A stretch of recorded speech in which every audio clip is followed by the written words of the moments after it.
አይናጣ ለማንኛውም ሌሎች አሁን ስለሚመጡ አስተዋውቅሻለሁ። እንዴት ደስ የሚሉ ልጆች መሰሉ።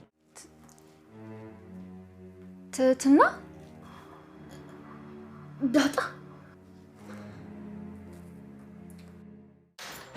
ና ብያለሁ። ዛሬ ማነሽ? አንቺ ሌባ ነሽ? ኧረ አይደለሁም። እንዴ ካልሆንሽ ታዲያ እዚህ ምን ትሰሪያለሽ? አንተ ተረጋጋ። አንሷ ምን ሆነ ሌባ ምን መስሎ? ቆይ ሌባ ምን ይመስላል? አንተ ነው። ምን? በእርግጥ እኔም ሊመስል ይችላል፣ ግን እኔ ቆይ ተረጋጊሽ። እዚህ ምንም የሚሰረቅ ነገር የለም። ይሄ ዝም ብለው ነው እንቧከረዩ የሚለው። ይኸውላችሁ እኔ የአብርሽ ጓደኛ ነኝ። እሺ ምን? አብርሽ አንዷን ሳንጋረገ ሌላ ይጨምርብናል።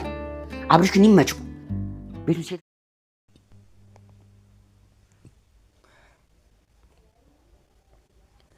ለማንኛውም የኔ ፍቅር ሰዓቱም እየሄደ ስለሆነ ሻወር ወስጄ ልምጣ። አፈቅርሻለሁ። እሷም በጣም ነው ማፈቅርህ የኔ ቆቆር ትለዋለች።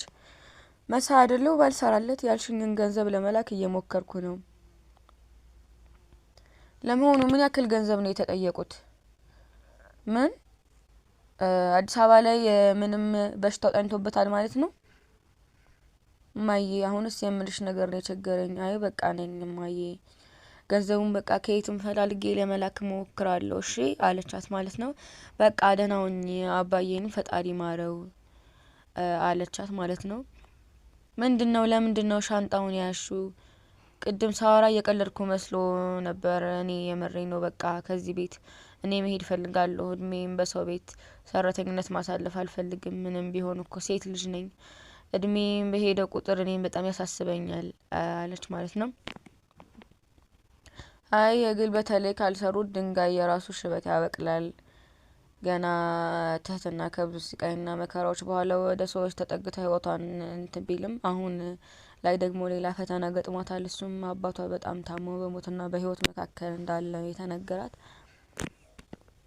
የሚታሰበው እሷ ቤተሰቦቿ የሚያውቁት አረብ ሀገር ሆና ብር እየሰራች እንደሆነ ነው። እሷ ግን እሱ ጋር ቻንስ አልገጠማትም። ምክንያቱም ይሄ ነገር ማግኘት አልተቻለም። በሚገርም ሁኔታ የሆነው ነገር በጣም ከባድ ነው ማለት ነው ቤተሰቦቻችን። ምክንያቱም እንግዲህ አቶ ዝናና ግብረ አበሮቹ በጣም ብለው በዛም ብለው በዚህም ብለው ህይወቷን አበለሻሽተው እዚሁ አስቀምጠዋት ስለሆነ ማለት ነው። በመጨረሻም እንግዲህ የፈጣሪ ስራው ድንቅ ነውና መድብልን የመሰለ ጀግና በማግኘቷ ከዛ ስቃይ ውስጥ ወጥታ አሁን ደግሞ እና አብርሽና ጓደኞች ጋር ተጠልላ ነው ያለችው። ግን በዚህም ሁኔታ ተጠልላ ብትቀመጥም አሁንም ቢሆን ነገሮቹ አልቆሙላትም። ችግሮቹ በጣም ከባድ ናቸው። እንግዲህ እዚህ ጋር እንደ ሰማሁት የሚሰማ ስሜት አለ። የፍቅር ህይወት መጀመር ትፈልጋለች። ግን መጀመር ስትፈልግ ልቧ 2-3 ሆኖባታል። የመጀመሪያው እንግዲህ አብርሽን አብርሽን ይላታል፣ አንድ ጎኗ መድብል ይላታል፣ አንድ ጎኗ ገልሞን ይላታል። በዚህ አማካኝነት እንግዲህ በጣም ግራ ተጋብታ ነው ያለችው። በዚህ መካከል ግራ መጋባት ውስጥ እያለች ደግሞ ሌላ ተጨማሪ ጭንቀት መጣባት። እሱም ምንድነው? አባቷ ታሟል።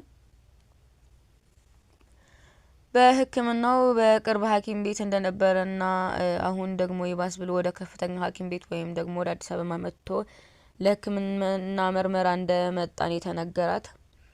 ላይክ እና ሰብስክራይብ እያደረጋችሁ ሼር እያደረጋችሁ ተከታተሉኝ። በዚህም እሷ በጣም ነው የደነገጠችው። በጣም ነው በቃ በጣም ከሚባለው በላይ በጣም ጭንቅ ብሏታልና እናቷ ደውላ ብር እንደሚያስፈልጋትና ባክሽ ልጄ ባክሽ ብላ ነበር የተማጸነቻት። በዚህም አብርሽ የመጀመሪያውን ሰምቶ ነበር። አብርሽን እንግዲህ ለሌላ ሰው አትናገር ስላለችው አልተናገረም ነበረ። ድጋሚ ደግሞ መልሳ ከእናቷ ጋር ስታወራ የግሌ ሰምታ ስለነበር የግሌ እንግዲህ ለብዙ አመታት ያጠራቀመቻትን ገንዘቧን ውልቅ አድርጋ በይሄን ላኪና ይሄ በእርግጠኝነት አባትሽን ያድነዋል ብዬ አይደለም፣ ግን ምንም ቢሆን ቁጥር ከአንድ ይጀምራል። ሰው ያለውን ከሰጠን ፉጋ ይባላል። ይቺን ደግሞ ሁሉም ሰው ያቀሙል። ይቺን ያክል ያዋጣልሽ አባትሽ ይድናሉ። መኝ ደግሞ አባትሽ ይድናሉ፣ ምንም ችግር የለውም።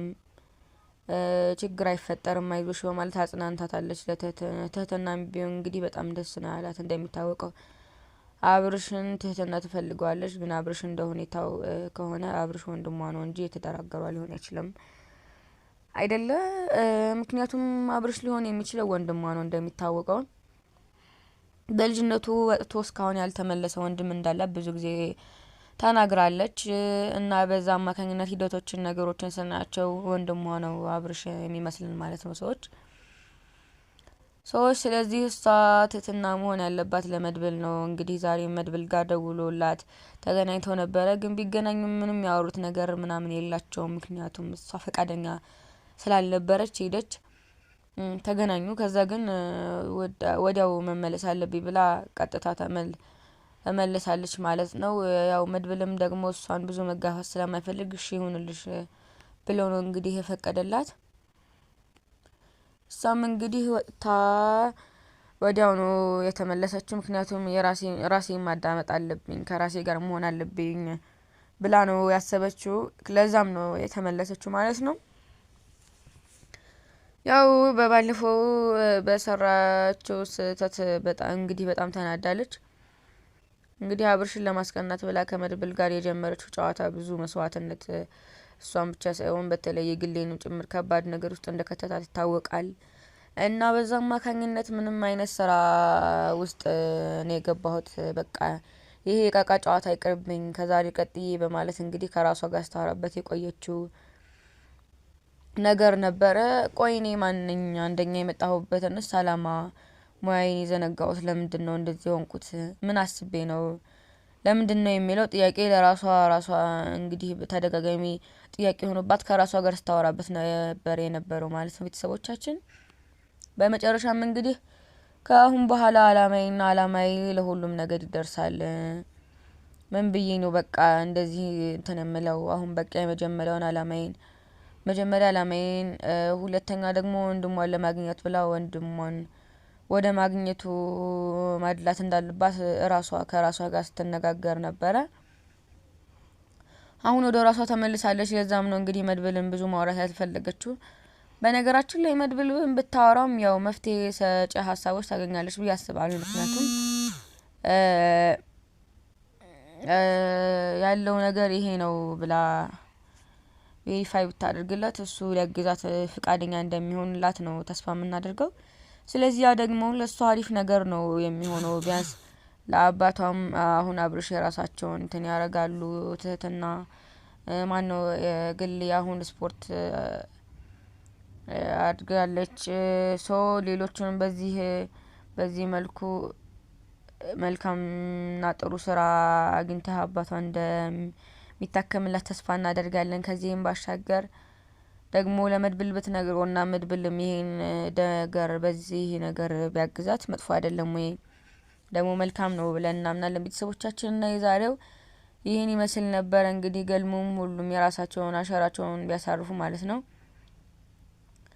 ሌላው እንግዲህ ተንከስ በጣም አደጋ ውስጥ ገብቷል። እንግዲህ ፊኛው ውስጥ ዳይመንድ አለ ወርቅ አለ እያለ መሳይ ሲያወራበት ነበር። ያንንም ወሬ እንግዲህ እኔም እዚህ ጋር እንትኑን መቀየስ አለብኝ ብሎ እንግዲህ እሱም ሳይመለከተው ገብቶ አሁን ላይ ትንሽ ከባድ አደጋ ውስጥ የገባ ይመስላል። ምክንያቱም ከሚያደርገው ወይም ከሚያወራው ከሚለው ነገሮች አንጻር ትንሽ ከበድ ነው የሚልበት። ምክንያቱም ይቺ ጽጌ የምትባለውን እሱን የሆነ ነገር ጥቃት ልታደርስበት እንዳሰበች ነው እያመለከተን የሚገኘው። እንደሚታወቀው ማታ ወደ ውጭ ሄዶ መጥቷል። ሲመጣ ግን በቃ የሆነ ጥሩ ስሜት ላይ አልነበረም። እያነከሰ ምናምን ብቻ ጥሩ መልካም እንትን አልነበረም አመጣጡ። ያን ሲመጣ መጣ እንግዲህ በጣም ነው ሁሉም የደነገጡት። የሆነ ጥቃት እንደደረሰበት ያስታውቃል።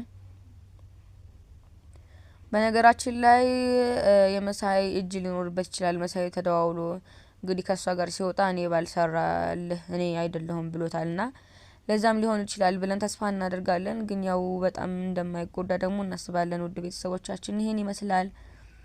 ቀጣይ አዲስ ነገር ይዘን እስክንመጣ ላይክ ሰብስክራይብ አድርጉ። በያላችሁበት መልካም ጊዜ ይሆንላችሁ። ላይክ ሰብስክራይብ ሼር በማድረግ አብሮነታችሁ አይለየኝ እላለሁ። ቀጣይ በአዳዲስ ቪዲዮዎች እንመጣለን። እስከዛ መልካም ሁሉ ተመኘው ውድ ቤተሰቦቼ። የእናንተ አብሮነት ለኔ በጣም ትልቅ ቫልዩ አለው። የእናንተ ላይክ የእናንተ ሰብስክራይብ ለኔ በጣም ትልቅ ቫልዩ እና ትልቅ ቦታ ስላለው ባካችሁ ላይክ እና ሰብስክራይብ አድርጉልኝ ለማለት ወዳለው ቤተሰቦች ቀጣይ አዲስ ክፍል እስክንገናኝ ድረስ ሰላም ቆዩልኝ ቤተሰቦቻችን። በቀጥታ አዲስ ቪዲዮ እስከምናመጣ ድረስ ሰብስክራይብ አድርጉ፣ ላይክ አድርጉ፣ ሼር አድርጉ። በያላችሁበት ጥሩ ጊዜ እንመኝላችኋለን። ባይ ባይ።